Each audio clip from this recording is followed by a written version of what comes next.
Welcome, welcome, welcome. My name is Marisa Bludorn. I am your host. Welcome to Sweetheart. Before I say I do, I have some of my co-hosts in the house with me tonight, Miss BJ Martin. Snails, no shells. Nails with no shell. Dr. Lavon Shaw is in the house with us. Hey, The hey. coach. Oh, we got Kevin Long, the male's perspective. You know we gotta have the men in the house. So I am excited. Yes. It's Friday night, it's date night. What are we doing here? We're some lonely folks. Where's our date? Well, at least we're Oh, being productive. It's still early. It's still Right. early. No, we're like It's we're each other's dates. How about that? Yeah. That's right, Kevin. each other, right? Oh my God. Oh my God. Well, we are talking about this month in Own It magazine, and as featured in Own It and Sweetheart Before I Say I Do, we're talking about this month. We're focusing on family. It's August. We're getting ready to end all of our vacations, and we're getting ready to transition. I don't want to rush us, but we're getting ready to transition into being back in school and all of that stuff. And what we're focusing on this month is the spillover effect. We want to bring awareness to and awaken us each in all these different areas about how situations can spill over. One situation can spill over into another one. And because on this show, we're talking about the love relationship, we want to focus on watching out for and bringing awareness for how work can spill over into that love relationship. When everything is great, everything is great. So we're showing up great everywhere. We got a positive attitude. Our language is nice. We're lovey-dovey, and all that good stuff. But when things are bad on the job, sometimes we, not realizing it. Sometimes we are realizing it and know that we're doing it because we feel like we can get away with it. We're allowing that stress to now infiltrate, and take control over our love relationship. And so I wanted to go around the room and just share your opening thoughts about today's subject in regards to, have you ever experienced having your work life, or even if you have like an altercation with a good friend, and now you're mad because good friend, and then that spills over into your love relationship. So we'll start with Miss BJ Martin. Share with us, have you ever experienced anything like that, and are you familiar with the term spillover effect? I did not know that it was called spillover effect. I just know the effect of the spillage. um, I have experienced definitely getting into it with someone. Yeah, that was close to me, and I just couldn't get it together. And I did have an attitude, and I brought the anger to my to you know to the love relationship. Yes, I have. I didn't mean to, I really didn't. I couldn't get it together. I was so angry. I could not get it together. So now I'm kind of taking it out you know, on my lover. You know what I'm saying? So I have experienced that as job, not so much, but dealings with other people. Yes, I have. Mm-mm. Well, the spillover effect, just to let you know, is a psychological term. It deals with workplace, so it really Mhm. focuses on. But like I said, a lot of the things that are happening, they cross pollinate. So we look at it in psychology, in the workplace. We look at it. The spillover effect is like when a boss or a manager has something going on at home, and they bring it Mhm. into the office and they take it out on their subordinates. So in this case, it's still that spillover happens no matter what relationship Mhm. it is. And so just like you said, because we're not aware, and the whole point of this show is really to bring awareness so that we be more intentional with our behavior. Mhm. Um, exercise more self-control, right? Mhm. So that we, what's the purpose of that? So that we have a better life. so that we have a better life. The more that we're aware of the things that we're doing, the more that we're able to control or regulate them. So, Kevin, have you had any? Oh, well, yeah, certainly. I mean, outside of the normal stresses that you have on a particular job and what the job requires, you have had managers who just changed the whole vibe of the office. They have problems at home or whatever it may be, but they bring that into the office, and it really you can really feel it, and it comes across, and people are affected by it. And sometimes it can go on to a point where you start carrying a certain attitude, like, I'm sick and tired of being around this kind of foolishness, and you do bring that home.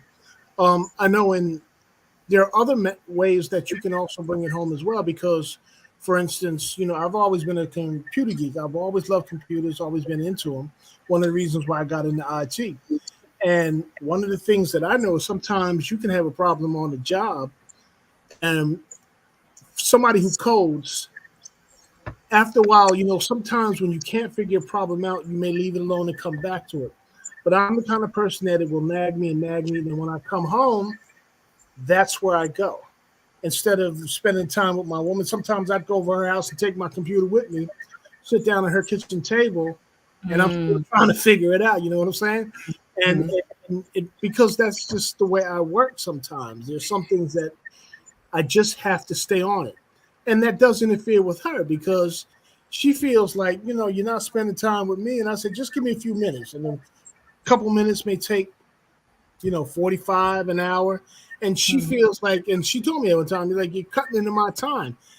I never thought of it that way, cutting into her time. I just felt like, we're just hanging out, But it really was. She looked at it as our time together.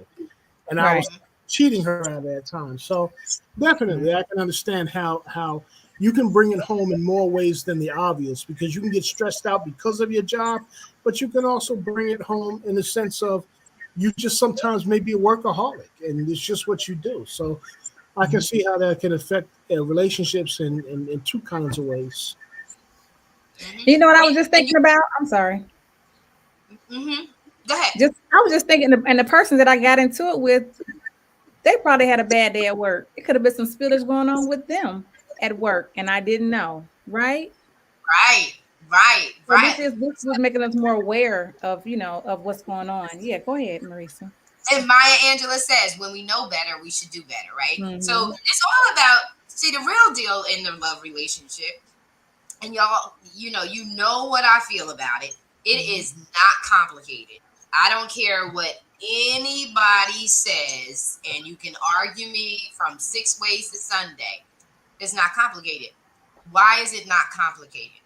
Because now that you're aware that it's possible that someone else could be having a bad day, now all you have to do is be conscious of that and make a simple effort to make them a priority and say, hey, I know I got. And what you do is you check yourself before you go into the house, especially if you know you're riled up. Check yourself, because at some point we got to learn. We got to have situations, but we got to learn from those situations. And the learning curve of that is what? The work to change your attitude and behavior. Your behavioral responses. You have control over that. So it's interesting because we have to learn one another's love languages. And I know, Dr. Shaw, you get ready to tap on this, because I can see you ready to tap in. I'm telling you, she lights up. So Kevin, you shared that your partner said it's infringing on our time. Totally correct, because the spillover effect is you already left your job. Now what's happening is when you pulled out that laptop, you spilling over into her life, right? Yep. Spilling over into her time. That's why it's called the spillover effect, because it didn't stay in its own place. It spilled over into some place it did not belong. Dr. Shaw, I'm passing it over to you.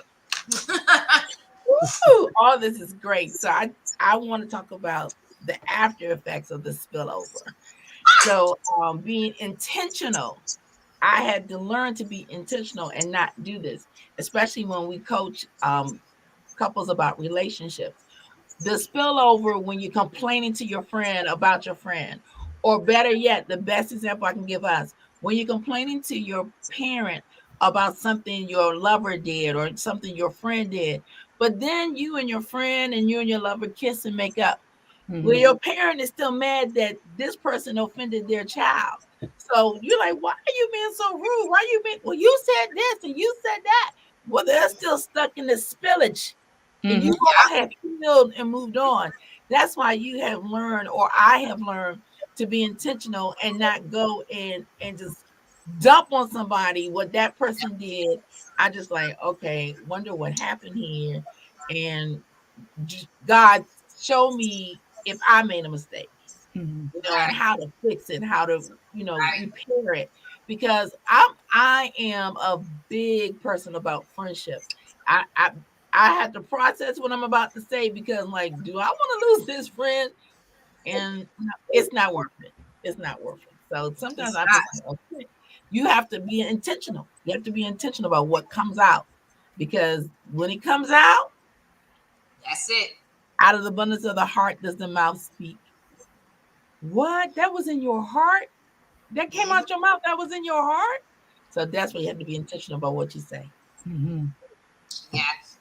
And the spillover effect can happen, it can happen a lot. Especially you, Kevin, you talked about being a workaholic.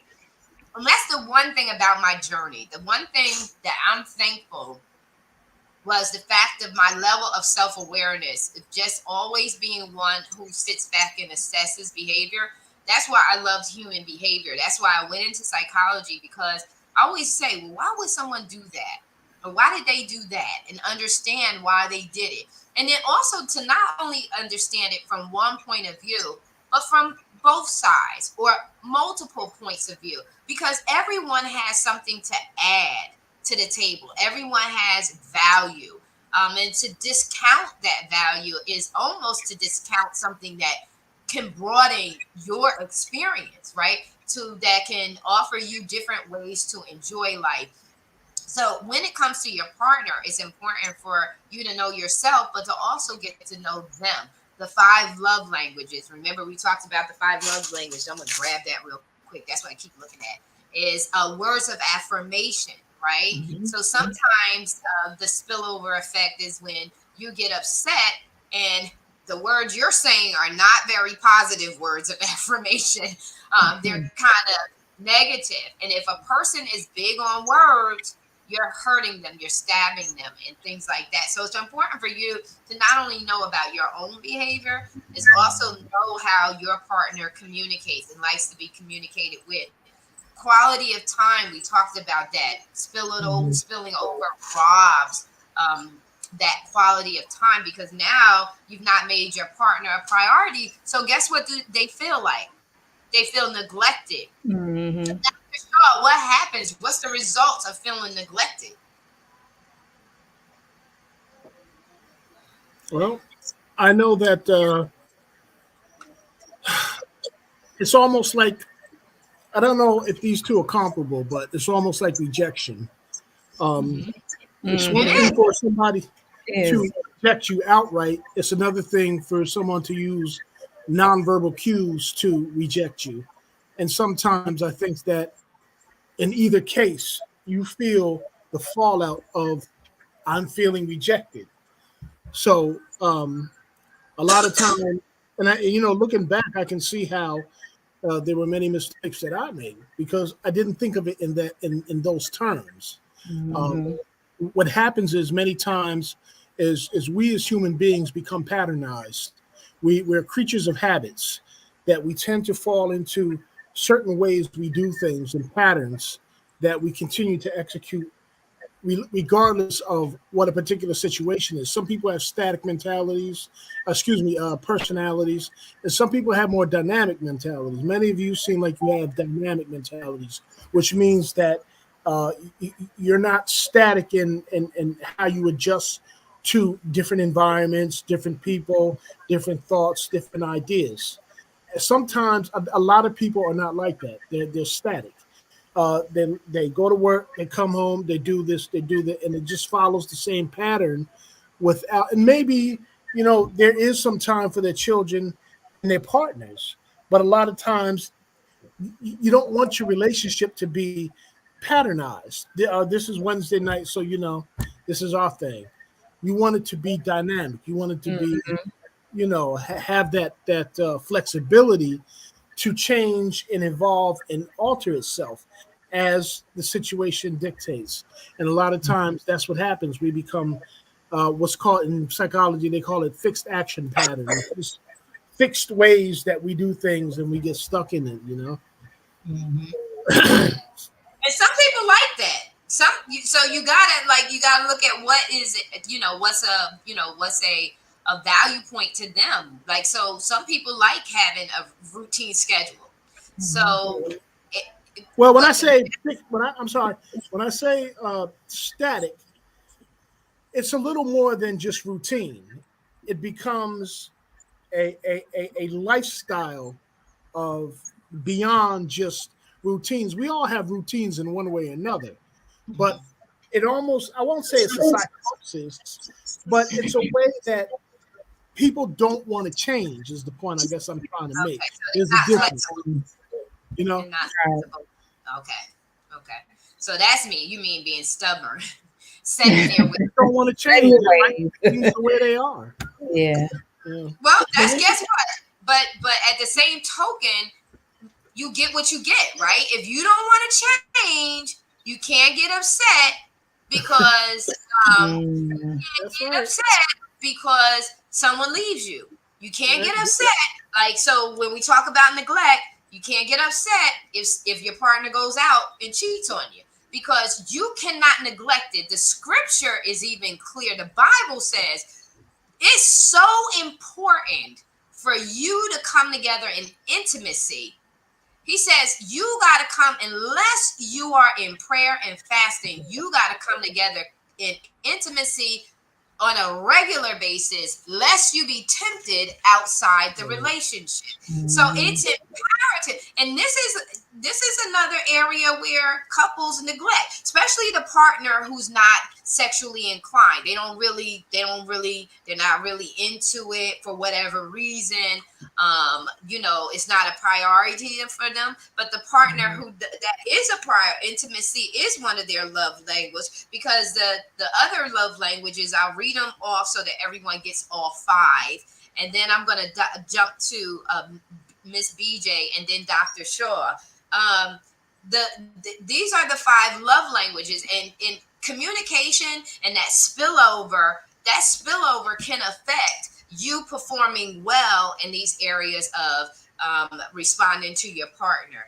Words of affirmation, quality time, acts of service. And I really like acts of service. I didn't realize that. Physical touch is important for some people, and receiving gifts. These are the five love languages. This is the way that you communicate to your partner and make them feel good and make them feel high in value. And then guess what it does? It simply makes everyone happy. You hear the word simply? It's simple. It's simple. It's simple. It's simple. Miss BJ, you're up.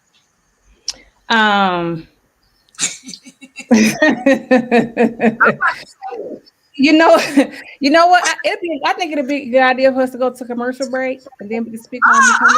You want to do that? Talk to them about our sponsors. Let's do it. Yeah, let's give a shout out to our sponsors for tonight's show. We will do first up, Dr. Shaw is in the house. Thank you, girl, for sponsoring us tonight.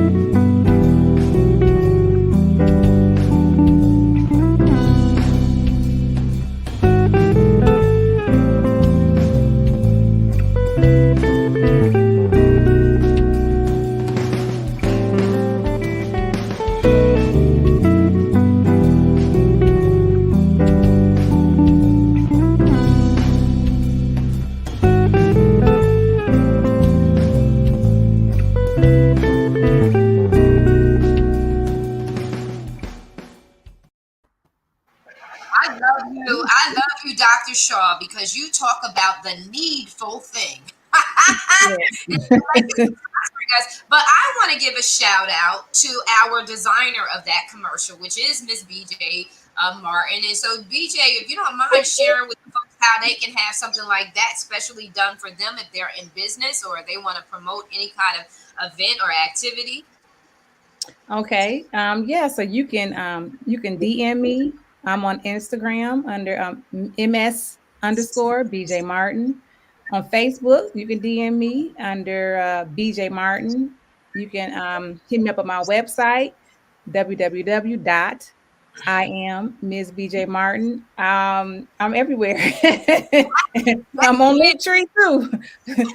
Linktree, LinkedIn, Ms. BJ Martin. There you go. Dr. Shaw, talk to us about the importance of making sure our partner feels loved. And the importance of even though you're going through, how you have to self-regulate to make sure that you're not spilling that over, that negativity, that negative vibe to our partners. So I have a quick story to share. I can always do a good story. So I'm a widow, but I was going on a date with my husband. We were scheduled dates, but I was having a horrible day. But I knew we had to go on this date because we needed to spend quality time together. Because of my bad day, I flew out the house and we were halfway to our destination. And I'm like, I forgot my phone. And I am a workaholic too, Kevin. I take my phone and my computer everywhere. So he said, I can turn around. And I said, for the first time, no. I want to be in the moment. I don't want to be looking at the phone. If something happens to the kids, if they see I'm not answering, they will eventually call you. So no. And he just looked and he was like, you feel okay? But I really wanted him to know, regardless of the day I had, I wanted to be there for him. And we have to be, and I don't know why I'm stuck on the word, but we have to be intentional when you get in a relationship, when you're trying to get to know somebody, and we're doing the interview and stuff. But if you looking at your phone, wondering who's calling, and immediately just they're gonna think that the other person on the phone is more interesting. You don't really want to be there. So even when we turn our phones down, we still have a tendency to pick it up, look at it, put it down. So even now, instead of vibrating, I have the flashlight. It'll light up. I'm like, well, who is this? I want this to know. So you have to be in the moment, and you need to put it down anyway to get to know who you are. Because as you're getting older, as you're maturing, your life is changing, your desires are changing, your wants are changing, you're improving. So you need to know who you are. Yes. Yeah. Again, yes, you don't want to be left behind, so you need to put the phone down and do some research for yourself. Even with the 5 love languages, you need to buy yourself a gift every now and then. The words of affirmation to yourself. How handsome you are, how beautiful you are. The physical touch, just go get a massage. If you don't want somebody touching your body, get your feet done, get your toes done. Get reflexology, because the reflexology is the inside of your organs are in your hands and your feet. Do the study, do the research, and just from being touched. Yeah. You have to know this, and couples are shocked.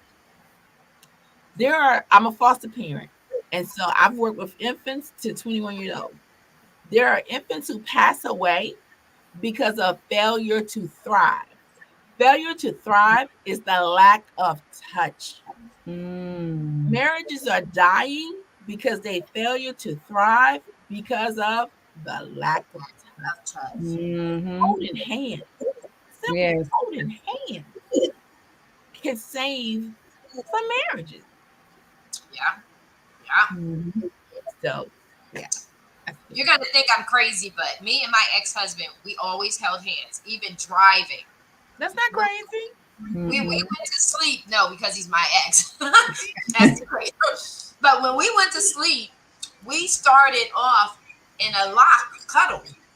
And then we would break away. As we fell asleep, then we would break away. What he would always do was wipe my hair out of my face. All of that affection, is critical. And talking about being left behind. If you don't show up to your relationship, if you allow the spillover effect to infiltrate your relationship, to impact your performance inside that relationship, you will be left behind. That person is watching you. Your partner is watching you to see how you are showing up. They're assessing you. I did it myself. I sat back. I stopped complaining. I stopped arguing, and I started watching. I started watching to see if the things that I talked to you about in all of the communications that we had, are you addressing them? Do you have them as a high value? Are you concerned about not doing them and the results you would get, meaning that you would lose me? I sat back and I assessed. If you are not careful, you will be left behind. You'll wonder why the person ghosts you or went in a totally different direction. You'll wonder why they're not concerned about you not showing up. You'll wonder why they don't care that you're a workaholic. It's because they have left you right where you are, and they've moved on in their heart, either mentally, emotionally, or eventually physically. Mentally, they're going to leave you. And so you have to say to yourself, what's the value of this person in my life? Is this person valuable enough to me that I will not just do anything, but I will do anything to make sure that they're secure? And that means become more aware of yourself. The better person you are for you is the better person you will be in showing up inside the love relationship. Kevin, you have any remarks? Yeah, I think one of the biggest problems is the way that men are socialized. You talk about the sense of having that self-awareness. A lot of times men are not actually measured by that, because a lot of times that's how you define who you are. That's how you set your trajectory of where you're going. A lot of time men are not socialized that way because we're measured by how we perform. And the book that I'm working on right now, I'm getting into why a lot of times men are socialized the way they are and the effects that it has on relationships because of how we're socialized. And a lot of times men, and some, oh goodness, you were talking about something, you said something earlier, affirmation. A lot of times men don't have the same type of affirmation that a lot of times women do, because we're socialized that we have to stand on our own. We have to learn to pull ourselves up, and we have to go out, especially if we have children and we've made children, because a lot of times men make children just on a whim. And now they have the responsibility, but yet they never had the development. And I'm talking about the spiritual development, the maturation that it takes to commit to raising a child. A lot of men don't have that. And the thing about it is, men don't have a place to find the type of affirmation that reaffirms masculinity on a broader scale. They don't have that. And a lot of times that's what happens to a lot of our young boys, especially when they come from broken homes, that growing up, they don't get that affirmation. The only affirmation is performance, performance, performance, performance. How a man performs is how a man, and when I say perform, I mean, does he hold a job? Does he pay for his kids? Does he do these things? And that's becomes the measure of man. And we have to understand that men are a lot more complicated than that. They need a lot of the things that women have amongst themselves that men need to begin to develop in order to affirm the things that need to be affirmed in masculinity so we can create the type of men who do what is necessary to meet the obligation of children, relationships, and other things. But it's just the way we're socialized, and we have to begin to work on that. Mhm. You said a lot, and our men Right. need a lot of help. We need a lot of our men need a lot of help because They do. as the head goes, so does the body. And Mhm. that's always going to be my position because I was a daddy's girl. I was a daddy's girl. Me Um, too. yeah, I was a daddy's girl, and I know the impact men have on the strength and the success rate of their family. When the men show up, the family is strong and vibrant.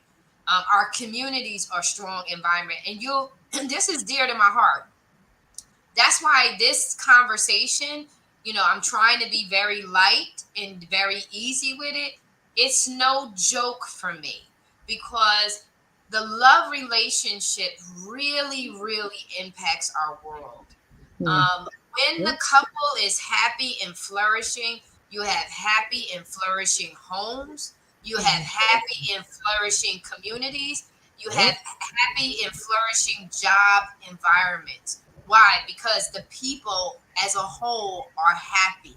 Things are Right. in working order. Things are in the right place. This is not a joke. And like I said, it's and I'm not being unrealistic about it. I really am not. This is not complicated. It's called having reverence and respect for one another. It's just that simple. It's saying, I don't want to hurt you. And so I want to make sure I do the things. I want to make sure I'm healthy and whole so that when I come to love you, I can love you from a healthy and whole place. If both partners are thinking and doing like that, they're both showing up that way. If we keep saying it's complicated, what the book say? As a man thinketh, so is he. So when we keep saying things are complicated, Mm-hmm. things are we learned this. Well, if you learn that, then you can learn this. Okay, so Right. it's not complicated, and we got to begin to change the wording that is in our favor, so that as we think, we begin to have what is good, healthy, and holistic for us all.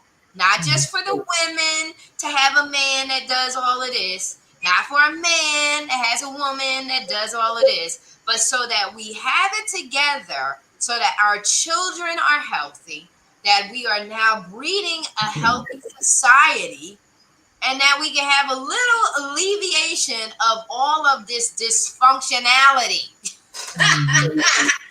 Because I don't want to be bothered with the dysfunctionality. No one wants to be bothered with the dysfunctionality. We want healthiness.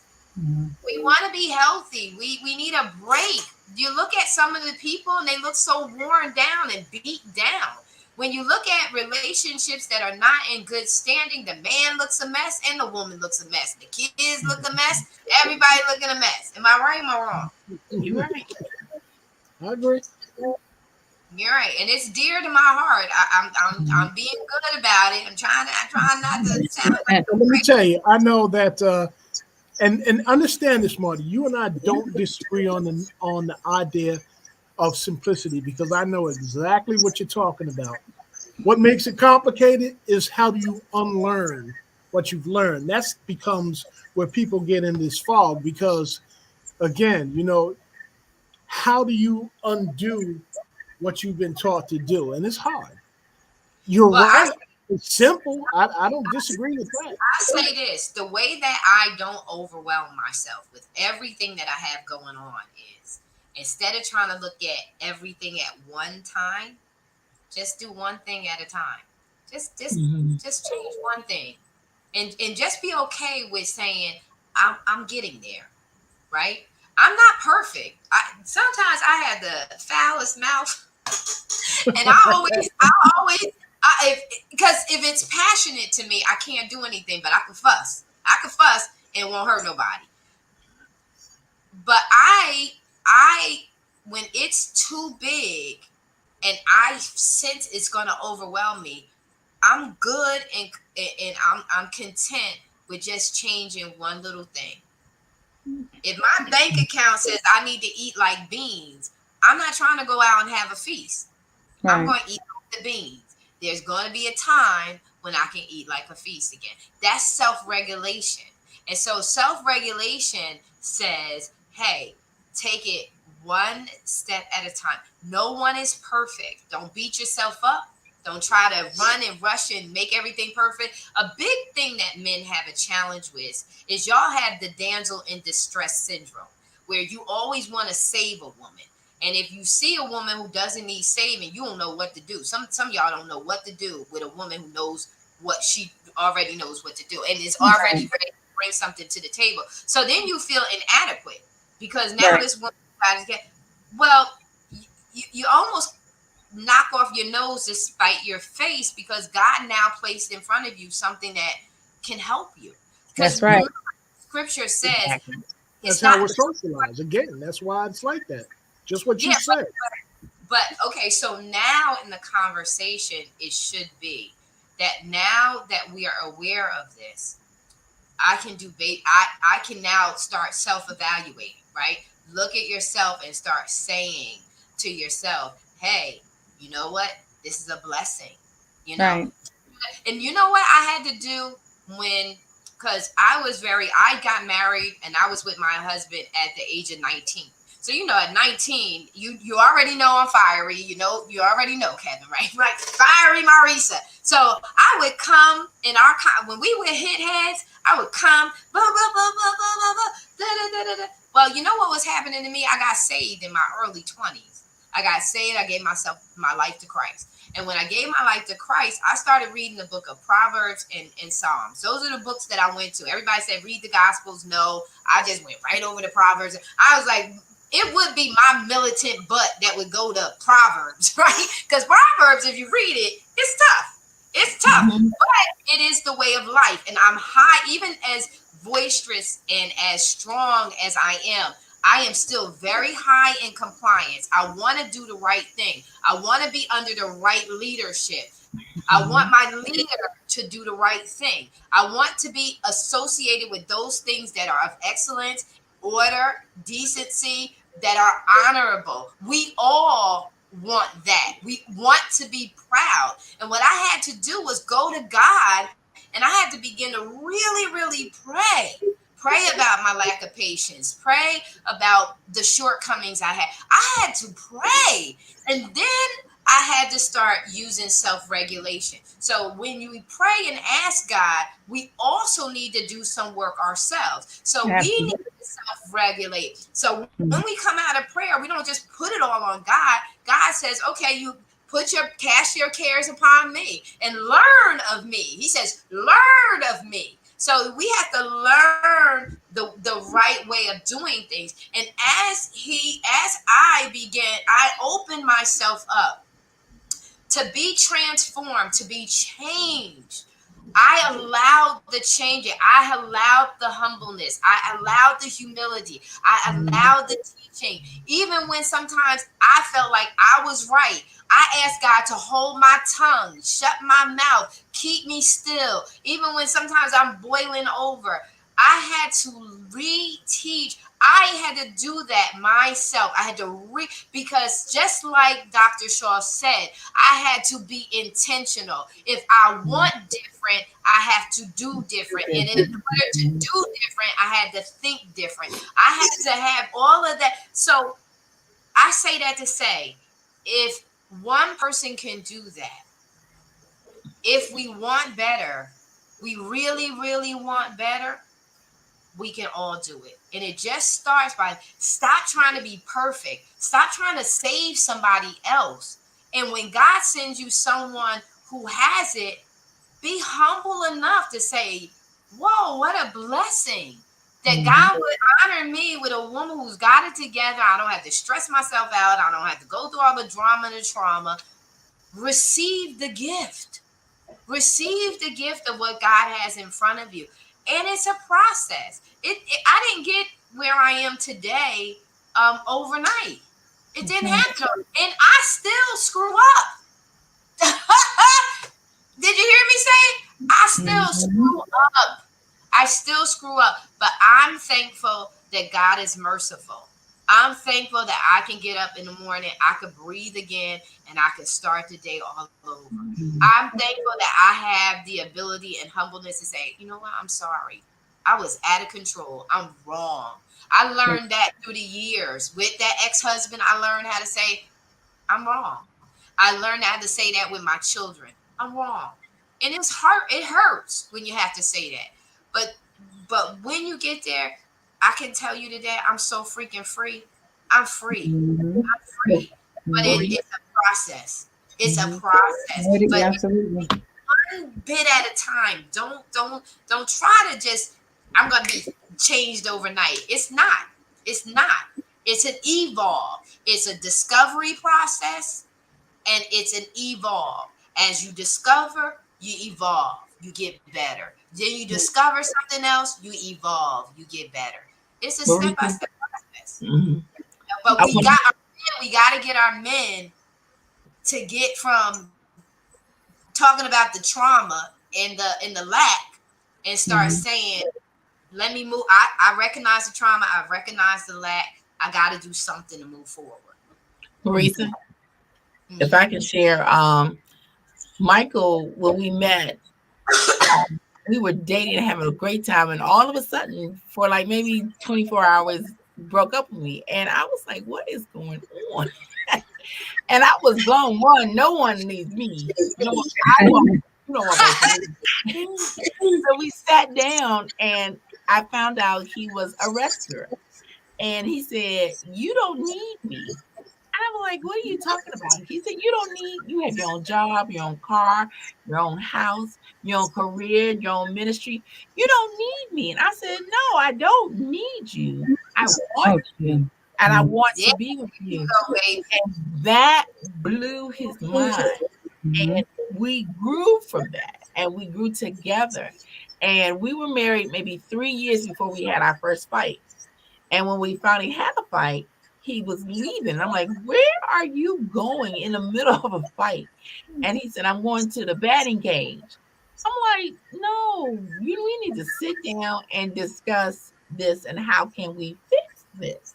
We don't go to the batting cage and we don't do silent, radio silence for 2 or 3 days or 2 or 3 months. We talk it out, So again, for Kevin, that was a learned behavior from his first marriage of just not talking.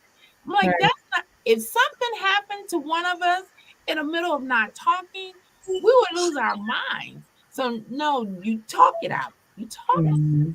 So you unlearn those bad behaviors.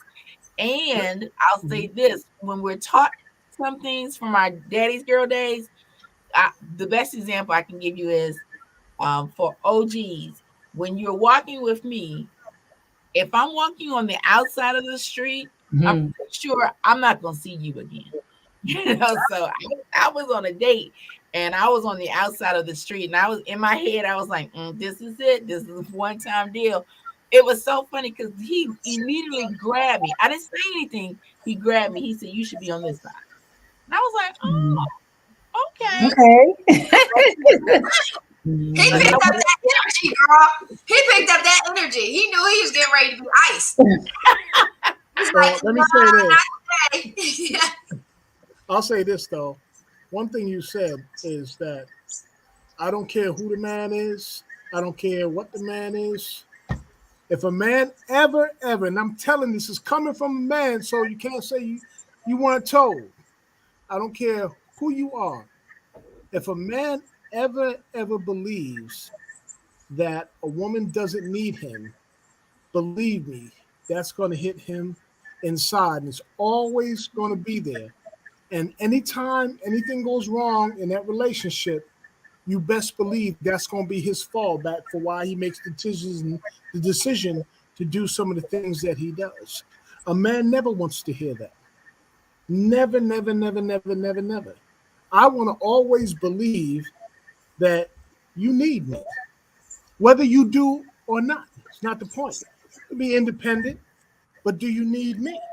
Because when I feel like you're at a point where you love me, you want to be with me, but you don't need me, that is such a poison pill that a lot of women don't understand. It's like, you just meet a woman, you start dating her, and the first thing she got to come up and tell you, I'm independent. That's a killer to me. I don't want to hear that.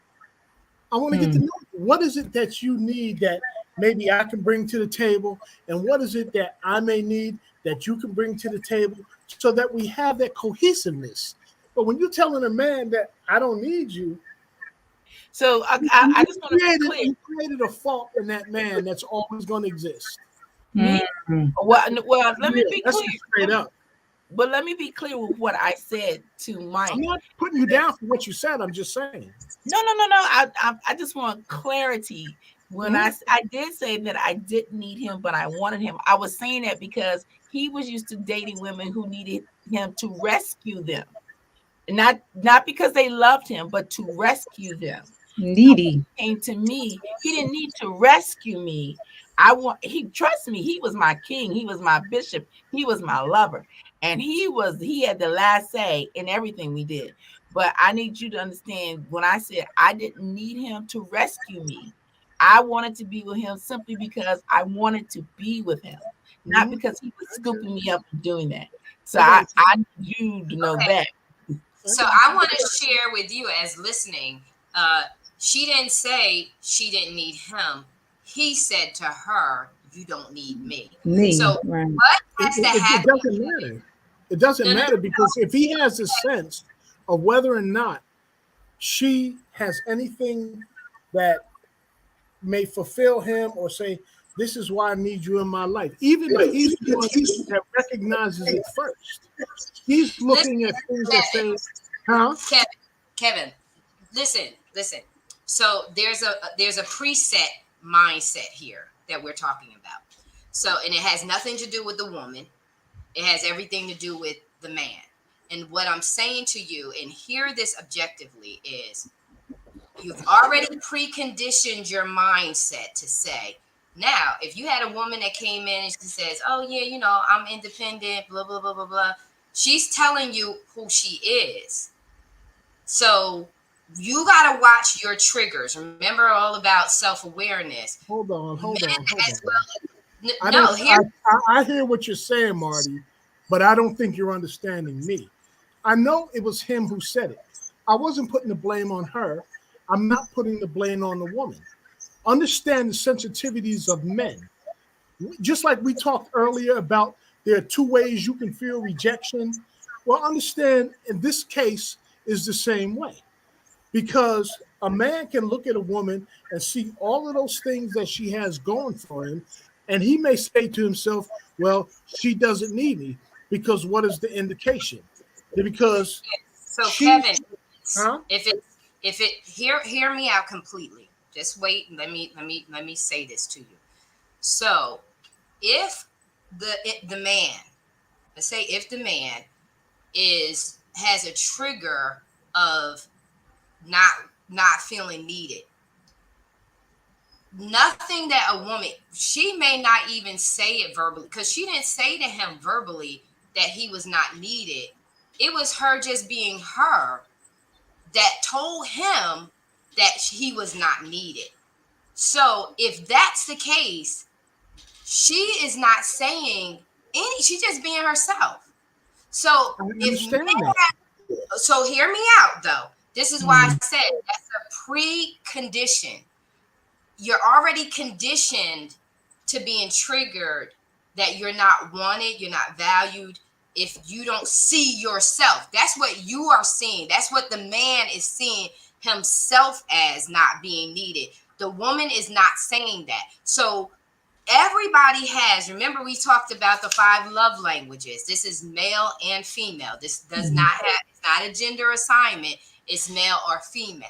So acts of services is needs, right? Needed or not needed. Because acts of services is where you're wanting you. So your love language is acts of service. So that man has it. That's one of his major, uh, um, love languages. He got to feel like he's needed.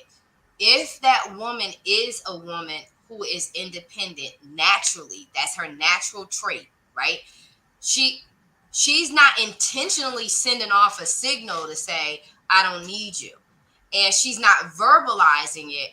He's observing it, right? So he is the one with the preset condition that that counts him out. He x's himself out. So Yep. if that's the case, then it's that particular man's job to now rectify that, because what he's doing is he's self-sabotaging. He's Mhm. he's cutting off an opportunity because of his own preset mindset.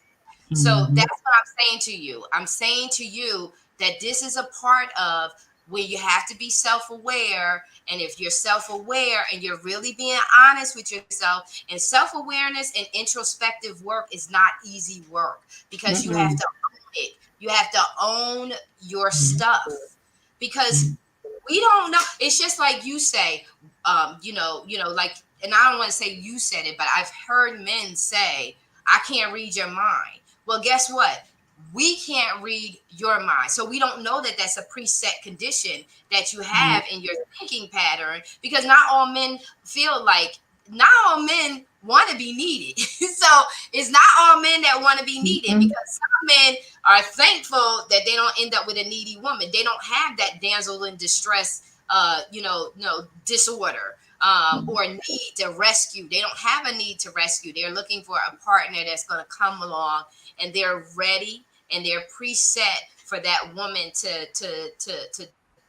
come up and do her part. So it's a trigger, that happens when they see a woman, and that love language, of acts of service being needed is absent from that woman. But it's not something that can't be addressed. And it can be addressed through open communication and honesty, and just being vulnerable about, about a truth. Like, I need to feel like I'm needed. That's all that has to be said, because I'm a very independent woman. I'm very, but I do, my needs may be different than the needs that a man may think he needs to be. Like, I don't need you to, I know how to use a power drill. I know how to use a little giant.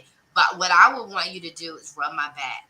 I would want to lay on your chest. I want you to relax and calm me. I want you to make me laugh. Those are my specific needs from Yes, my it is. personality type. So it's not that I don't need. It's, my needs are different than what Mhm. you may assume or you may be used to providing as a need. Right, and Make that's my what you were saying, One of the being problems self-aware. You need to for a lot know. of women. A lot of times, women tend to want to.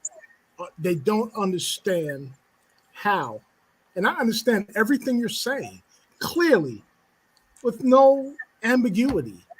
But it's all about, again, how does she affirm her man, and how does he affirm her? And let me tell you something. As a man, I've never seen any woman that I've ever been with who didn't just crave attention. The more you shower on her, the more she loves it, the more she wants it.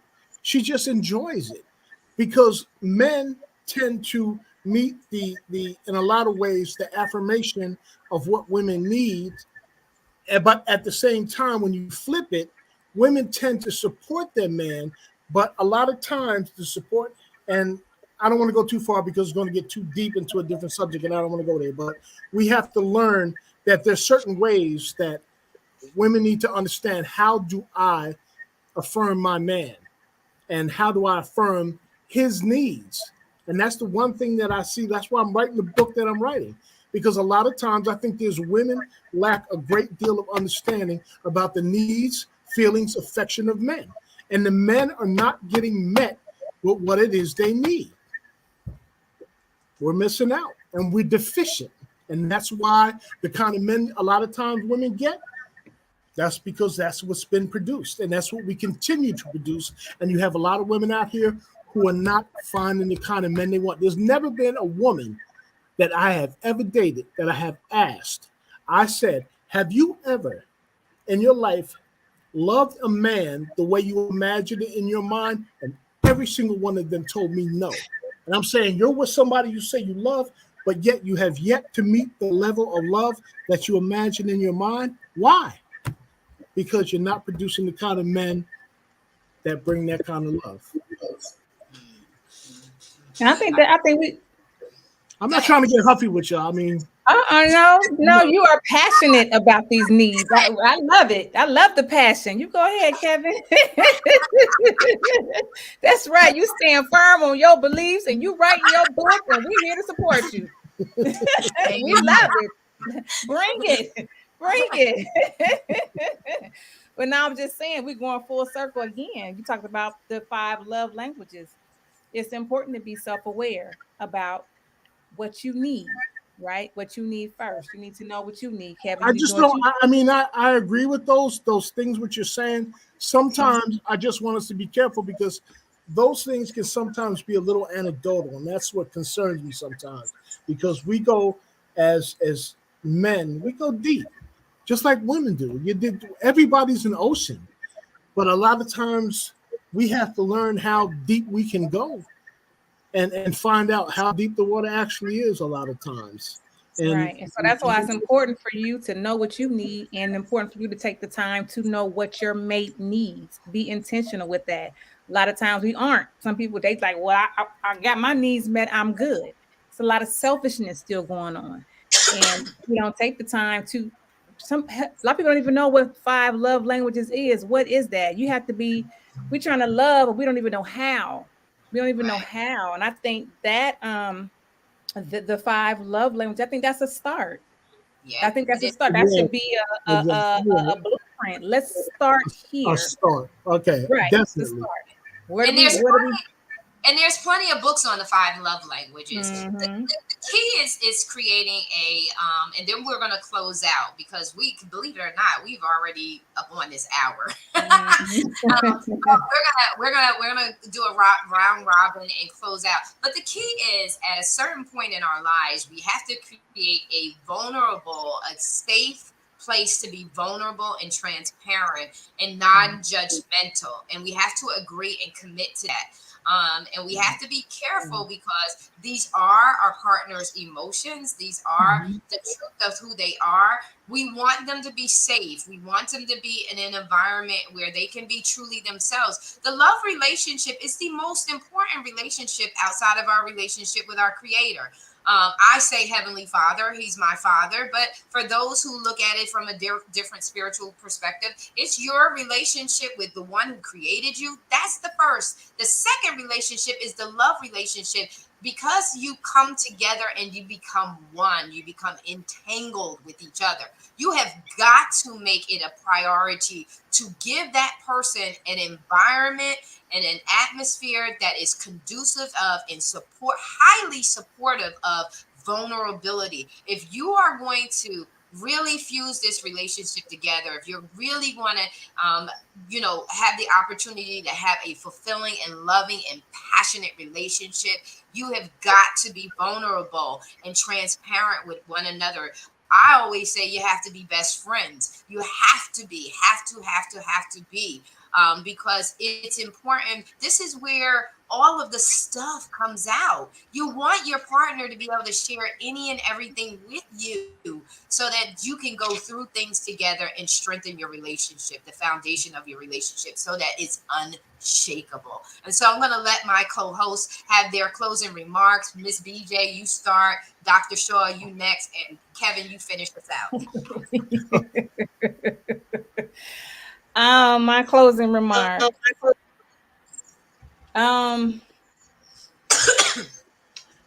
always go back to just learning how to love yourself first. That self-love is so important. Even before you even go into the love languages, learn how to love yourself first. Let's start there, and then get into the love languages, and then Then when you learn what you need, and your needs and what you don't like, what you need, what you don't need, then you come with that other person, y'all come together, and now you set the intention to find out what they need.